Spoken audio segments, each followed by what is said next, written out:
It was barely sunrise when Ao stepped outside his small compound.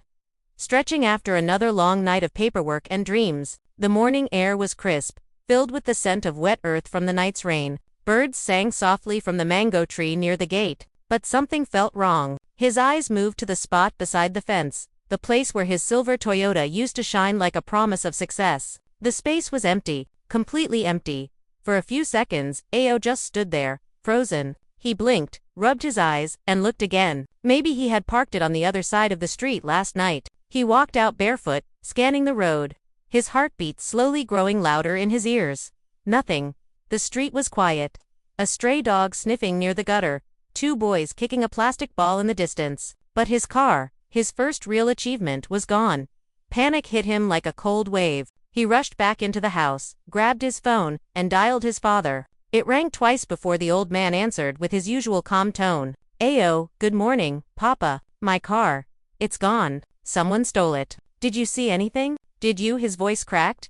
There was silence on the other end, just the faint sound of his father's breathing. Then, in that low, steady voice, came the words that shattered him. "Don't bother looking for it, my son. I sold the car." Ao froze, his phone trembling in his hand. For a moment, he thought he misheard. You, what?" His voice dropped to a whisper, sharp and disbelieving. "I said I sold it," his father repeated, sounding almost proud. "Your brother was in serious trouble. I had to act fast. It was the only way." Ao's breath caught. His legs went weak. He sat on the edge of the bed, staring at nothing. His own father, the man who taught him to work hard, to build honestly, had sold his car, without even asking him. The car he bought after 3 years of saving, after walking to work and skipping meals. All for his brother, the same brother who had always been bailed out, forgiven, and excused. He couldn't even speak. He ended the call without a word. His mother's name flashed on the screen a few minutes later, but he ignored it. He just sat there, the silence in the room pressing down on him like a weight. He tried to breathe, but his chest ached. Rage and disbelief twisted inside him. He looked at the framed photo on the wall, his family smiling at his graduation. That was before everything changed. Before his father's pride and his brother's carelessness poisoned their home. He stood up slowly, eyes burning. Through the open window, the empty driveway mocked him. The world outside seemed quieter, heavier. He whispered to himself, voice shaking, "You sold my car. For what?" No answer came. Only the distant hum of a passing bus and the wind moving through the trees. But deep inside, something shifted. The trust he once had began to break, replaced by a silence darker than anger. A silence that would soon grow into something far more dangerous. 1 week before the morning, Ao found his car missing. The Aidwell household had already been boiling in quiet tension. The firstborn, Tund, had been pacing the front yard like a trapped animal, his phone glued to his ear. His face glistened with sweat despite the evening breeze. Every few minutes, his voice rose in anger, then fear. "Please, just give me 1 more week. I said, I'll pay." He shouted into the phone before hanging up, breathing hard. From the kitchen window, their mother, Mama Aidwell, watched with worry etched deep into her eyes. She wiped her hands on her wrapper and turned to her husband, who sat on the sofa reading an old newspaper. "He's in trouble again," she said softly. "I can feel it." The old man sighed, lowering the paper. "What kind of trouble this time?" "Those men he borrowed money from. They've been calling since morning. He says they're threatening to come here."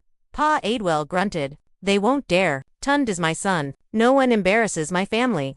But his voice lacked conviction. Ao wasn't home that week. He had traveled for work, attending a seminar in Lagos, determined to keep growing, to make his parents proud. He had even called home 2 nights earlier, cheerful and unaware. "Papa, I'll bring something nice for everyone when I return. Maybe a blender for Mama, and something for Tund too." His father had sounded distant, muttering blessings without listening. The next day, the trouble arrived. A black SUV stopped in front of their house, and 3 men stepped out, wearing dark glasses and hard faces. Their leader, a thick man with gold chains, called out, "Where's Tund Aidwell?" Neighbors peeked from behind their curtains. Within minutes, the air was filled with shouting. "Your son owes us 1.2 million, the man growled, slamming his palm on the gate. "If we don't get our money, we'll collect something else." The father stood firm at first, his pride swelling in his chest. "You can't threaten me in my own house," he barked. But when they mentioned Tund's signature and the collateral agreement, the old man's face went pale. After the men left with their final warning, the house went quiet. Tund dropped to his knees, tears streaking down his face. Papa, please, I didn't mean for this to happen. I just wanted to double the money. I thought I could pay them back.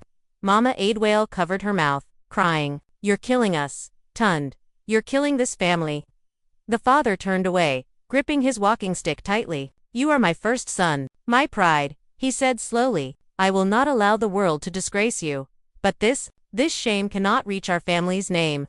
That night, he sat alone in the living room, the oil lamp flickering beside him. His eyes fell on a framed photo of Ao beside his silver car, smiling, successful, decent. A thought began to form, dark and desperate. By dawn, he had made his decision. He would sell the car. It was quick, clean, and would keep their family name untarnished. He told no one when the buyer came the next morning. The sound of the engine fading down the road felt like a quiet betrayal. He whispered to himself, a father must protect his sons, even if one of them must suffer. Ao drove through the narrow, dusty road leading to his parents' house, his heart pounding like a drum. His father's words still echoed in his mind. I sold it. Every bump on the road made his anger rise higher. He had imagined every kind of betrayal in his life, but not this, not from his own blood. When he reached the compound, his mother was sitting outside on a low stool, peeling yams. She looked up, startled, as he stepped out of the car he had borrowed from a friend. Her hands froze mid-air, her eyes wide with fear. Ao, my son, please, listen first, she began, voice trembling.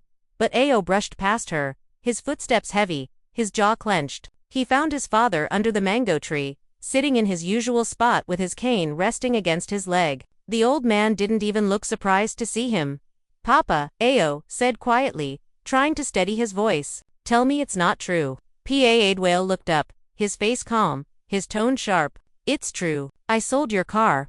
The words hit Ao like a slap. You sold it. Without telling me. Without asking me. His father's voice was firm. You're my son. What belongs to you belongs to me. Your brother was in danger. His debt would have brought shame to this family. Shame. Ao's voice cracked. And what about my sacrifice? My hard work? You think my sweat means nothing? Enough. The old man thundered, slamming his cane on the ground. Do not raise your voice at me. I did what any father would do to protect his blood. Blood. Ao scoffed bitterly. You mean Tund. You've always protected him, no matter what he does. You always said family comes first, but to you, I was never part of that family. Tund stepped out from the doorway, guilt written all over his face. Ao, please. I didn't ask him to shut up. Ao shouted. You've ruined everything, and he still defends you. His mother dropped the knife and hurried between them. Please, my sons, don't do this here. People will hear you. Tears streamed down her face. We're family. Let's talk. But Ao was trembling with rage. Talk. There's nothing left to say. You all knew, didn't you? You all let it happen. The silence that followed was deafening. Even the birds had stopped singing. His father turned his face away, unable to meet his son's eyes. His mother sobbed quietly. Ao looked around the compound, the place he once called home, and felt nothing but emptiness. He took a deep breath and said, You sold more than a car, Papa. You sold my respect. You sold me. Then he turned, walking toward the gate. His mother's cry followed him. Ao, please don't go. But he didn't stop. He couldn't. He paused at the gate, looked back one last time, and said softly, I'll never forget this. Never. The gate creaked shut behind him, echoing through the compound like the sound of something breaking. A family bond that would never truly heal again. Months passed, like wind over dry fields. The anger that once burned in Ao's chest cooled into something sharper, a cold silence that stayed with him wherever he went. He had stopped calling home. The few messages his mother sent were left unread, though sometimes, late at night, he stared at her number and felt the sting of guilt. But every time he remembered his father's voice, what belongs to you belongs to me, that guilt turned into a quiet determination. He worked harder than ever, taking double shifts and freelancing on weekends. His colleagues admired his discipline but never guessed the fire that drove him. He wasn't. Then one evening, a message arrived from an old friend in the neighborhood. Your father isn't well, and Tund's in trouble again. Ao read it twice, emotionless. The same story repeating itself. Debt, failure, excuses. But there was something else now. Opportunity. Not to destroy, but to teach. 2 weeks later, he appeared at the family house, unannounced. His sudden arrival shocked them all. His mother gasped and hugged him tight, tears falling freely. His father was thinner, his hair fully gray, his proud posture now slightly bent. He tried to act normal, but there was a flicker of fear in his eyes, as if he sensed something different about the son who had once walked away in rage. "My son. You came back," his mother whispered. "Your father has been asking for you." "I came to help," Ao said quietly, his tone calm and steady. He smiled faintly, but his eyes revealed nothing. At dinner that night, he spoke gently, asking about the family's situation. He listened to his father's stories of hardship, how Tund had tried to fix things but failed again. The old man complained about rising costs, taxes, and how the family house papers were in disarray. "I can help with that," Ao offered, pretending concern. "You know I studied property management. Let me look through the documents. Maybe I can fix the paperwork." His father hesitated at first, then nodded. "If you want to help your family, you can." Later that night, when everyone was asleep, Ao sat at the dining table with the property file open before him. His fingers traced the lines of ownership. His name was there, in small print, listed as co-heir. The papers were old but valid. The power to change everything was right there, resting under his hands. He leaned back, staring into the dim light of the candle. The house felt heavy with memories, his mother's laughter, his father's sermons, his brother's careless jokes. All of it now twisted with betrayal. He whispered to himself, "You sold my dream without asking me. Maybe it's time I do the same." Outside, thunder rumbled in the distance. It felt like a warning from the sky, or perhaps, a blessing. Ao folded the papers neatly and tucked them into his bag. As he blew out the candle, his face was unreadable. The house fell silent again, unaware that by morning, its fate had already begun to change. The next few days, Ao stayed in the house like a shadow, polite, helpful, and quiet. His father, relieved to see him acting like a loyal son again, started trusting him completely. Every morning, AA would walk into town with a folder under his arm, pretending to be visiting government offices to update the land records. In truth, he was visiting lawyers, real estate agents, and potential buyers. The house had value more than his family realized. The neighborhood was expanding. Developers were searching for old properties to rebuild. Ao knew it was a gold mine. And soon he found a buyer, a wealthy businessman who wanted to turn the land into a commercial complex. The man was ready to pay in cash, a deal too tempting to ignore. That night, Ao couldn't sleep. He sat in his old room, staring at the papers. His mother's laughter echoed faintly from the past, the way she used to bless the house every morning, sprinkling water and praying for peace. Now, peace was the last thing this house would ever know. He felt a sting of guilt. His hand trembled as he held the pen. "Is this really the right thing?" he whispered. But then, he remembered the day he stood in that empty driveway, staring at the space where his car used to be. He remembered his father's cold voice, the humiliation, the feeling of being worthless in his own home. His eyes hardened. "They took what I loved without asking," he muttered. "I'll do the same." 2 days later, he met the buyer again. The papers were ready, the signatures waiting. It was raining, the kind of heavy rain that blurs everything, washing away footprints and guilt alike. They sat under a tin roof, water dripping down as Ao signed the final document. The buyer smiled and handed over a brown envelope filled with money. "A good deal, young man," he said. "You'll go far with this kind of boldness." Ao nodded, his expression unreadable. He didn't feel joy, only a strange emptiness like the silence after a storm. He walked back home through the rain, the envelope hidden under his jacket.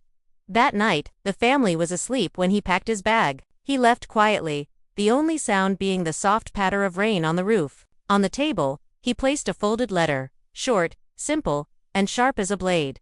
"You sold my dream to save a mistake. I sold yours to teach a lesson."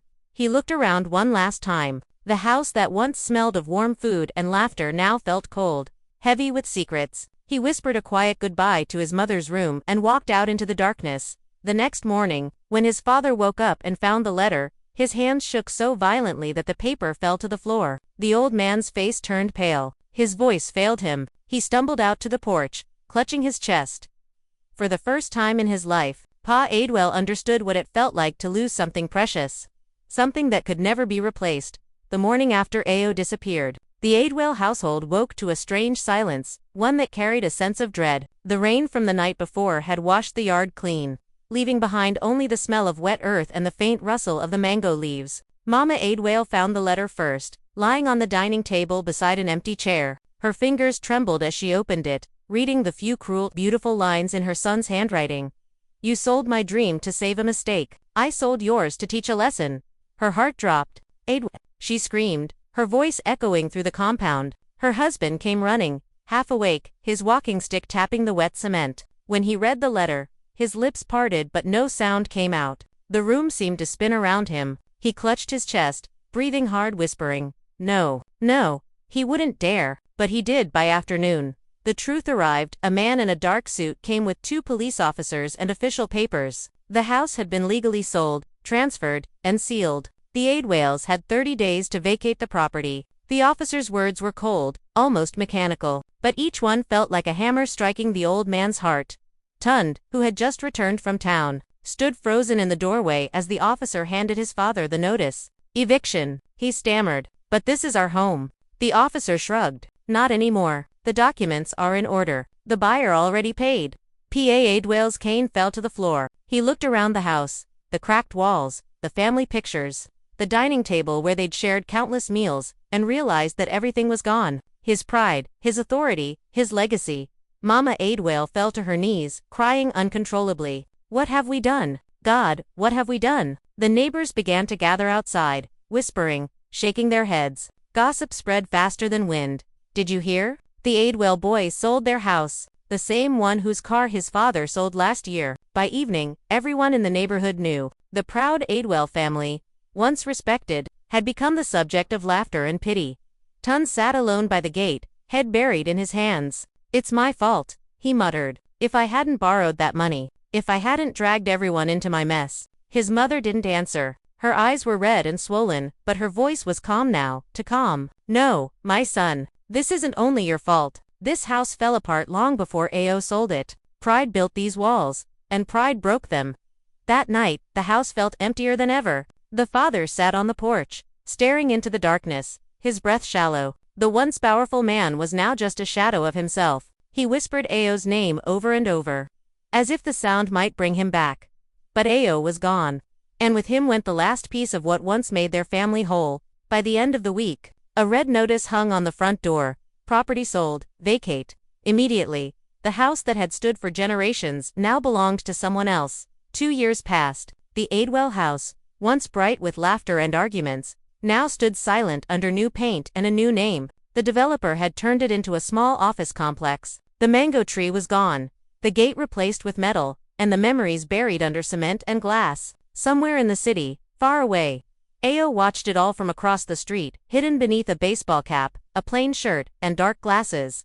He had changed. The boy who once trembled with rage was now calm, composed, successful. He ran a small logistics company, had his own apartment, and a new car, black, sleek, and spotless. Yet every time he looked at his reflection, he felt hollow. The revenge that had once satisfied him had lost its taste. At night, he still heard his mother's cries echo in his dreams. One morning, he drove to the old neighborhood again, not to boast, not to confront, but because something inside him needed closure. He parked near the corner shop and asked a familiar face, an old friend, "Do you know where the Aidwales live now?" The man sighed. "They're renting a small place by the river. Your father, he's been sick. Your mother sells vegetables by the roadside. Tund works odd jobs." A.O. thanked him quietly, bought a small bag of fruit, and drove toward the riverside settlement. It wasn't far, but it felt like another world. The houses were smaller, the air heavier, the silence deeper. He found his mother sitting on a stool by a wooden shack,